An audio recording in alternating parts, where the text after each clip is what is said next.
Grabe, busog na ako.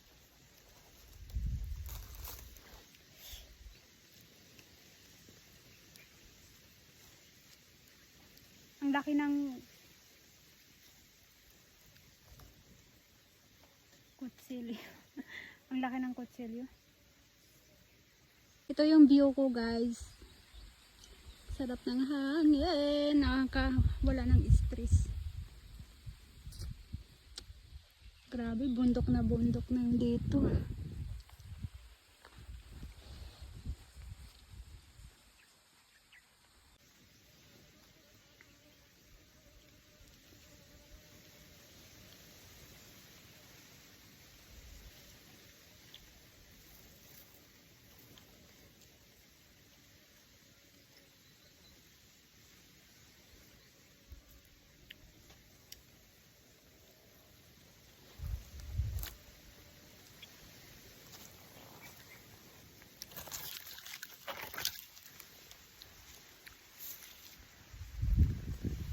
Eh, ang sarap ng hangin.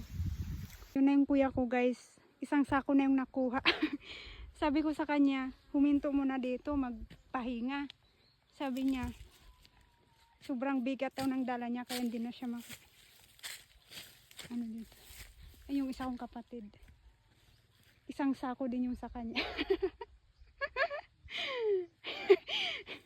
Nagtangtang ano ro?